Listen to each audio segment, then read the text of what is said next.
Сәлеметсіздер ме білім алушылар? Бүгінгі сабағымызды бастамастан бұрын біз сіздермен жасырынған суретті табу ойынын ойнайық. Ендеше экранға назар аударыңыздар. Қандай сурет жасырынған? Бірге анықтайық. Жарайсыздар, жануарлар және олардың төлдері. Балалар, бүгінгі сабағымыздың тақырыбын анықтау үшін біз сіздермен адасқан әріптер ойынын ойнайық. Әріптерді дұрыс орналастыру арқылы бүгінгі сабағымыздың тақырыбы шығады.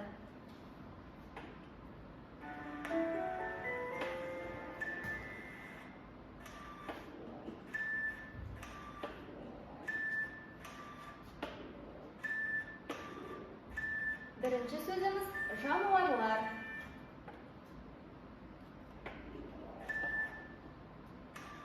Екінші сөзіміз қалай.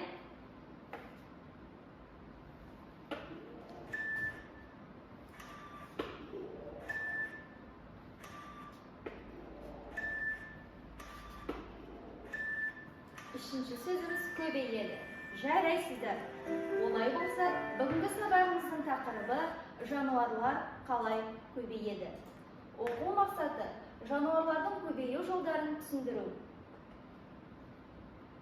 Жануарлар үш түрлі жолмен көбейеді. Бірі уылдырық шашады, бірі жұмыртқа салады, бірі тірі туады. Суретке зер салыңыздар. Суретке бунақ денелілер, құстар, бауырмен жорғалаушылар берілген. Осылардың қайсысы жұмыртқа салады деп ойлайсыздар? Естеріңізге сақтаңыздар. Бунақ денелілердің, құстардың, тасбақаның, қолтырауының баласы жұмыртқадан пайда болады. Жұмыртқа салатын жануарлардың ұрпағын, көбелектің ұрпағын дернәсіл мен қуыршақ деп атаймыз. Торғайдың ұрпағын балапан деп атаймыз. Тасбақаның ұрпағын баласы деп атаймыз. Уылдырық шашатын жануарлардың ұрпағы балық, шабақ, бақа, бақа-шабақ. Қай жануар баласын тірі туып, сүтпен қоректендіреді деп ойлайсыздар? Ойланайық. Жарайсыздар. Жолбарыс, кірпі, сусүйір, сондай-ақ өзіміздің төрттілігіміз төлдерін тірі туып, сүтпен қоректендіреді. Сіздер білесіздер ме? Кит сүт қоректі жануар, ол суда тіршілік етуге бейімделген. Кит баласын сүтпен қоректендіреді. Кит сүт қоректі жануарлардың арасындағы ең ірісі. Жануарлар туралы деректерді қандай ақпарат көздерінен табуға болады? Қалай ойлайсыздар? Дұрыс айтасыздар. Сондай-ақ жануарлар туралы деректерді біздер энциклопедиялардан, жануарлар туралы әңгімелерден, анықтамалардан, жануарлар туралы ғылыми фильмдер мен телеарналардан және ғаламторлардан ала аламыз.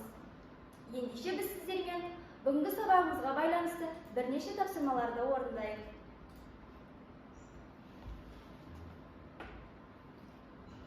Балықтың ұрпағы қалай аталады? Балықтың ұрпағы қалай аталады? Ойланыңыздар. Жауабын бірге көрейік. Балықтың ұрпағын шабақ дейміз. Балықтың уылдырығы шабаққа айналады. Шабақ уақыт өткенде үлкен балық болады.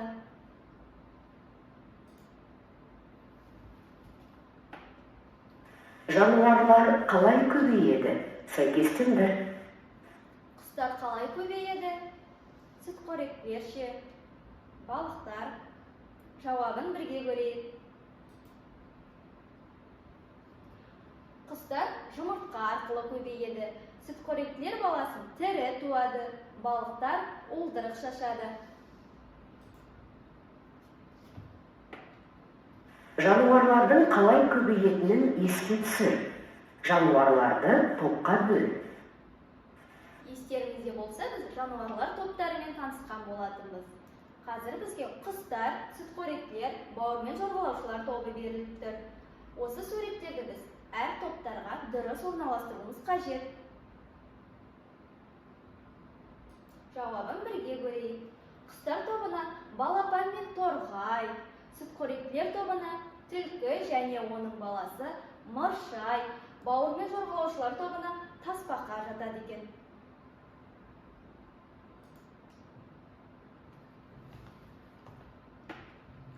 Дұрыс жауапты таңда. Қарға, сауысқан және торғай жұмыртқасын құмға салып, баспай тастап кетеді. Аю, қоян, түлкі уылдырықтан пайда болады. Олар дұрыс па балалар? Қалай ойлайсыздар? Бақа уылдырықтан пайда болады. Көбелек жұмыртқадан пайда болады. Шортан уылдырықтан пайда болады. Ойланыңыздар. Жауабын бірге көрейік. Бақа уылдырықтан пайда болады. Көбелек жұмыртқадан пайда болады. Шортан уылдырықтан пайда болады. Балықтар мен қосмекенділер уылдырықтан пайда болады. Бунақ денелілер жұмыртқадан дамиды. Сүтқоректілер тірідей туылады. Шортан бұл балық. Балық уылдырықтан пайда болады. Бақа қосмекенділер тобына жатады. Қосмекенділер уылдырық шашады. Көбелек бунақ денелілер тобына жатады. Олар да жұмыртқа салады. Бүгінгі сабақта біз сіздердің меңгергендеріңізді Мараттың тапсырмасын орындау арқылы анықтайық. Марат тапсырманың орындап, нәтижесін кестеге түсірді. Ол жануарлардың көбею жолдарын дұрыс анықтай алды ма? Кестені толтыр. Жануарлар тобы сүтқоректілер, құстар, бунақ денелілер, балықтар, қосмекендер, бауыр мен жорғалаушылар. Дұрыс жауабын бірге көрейік.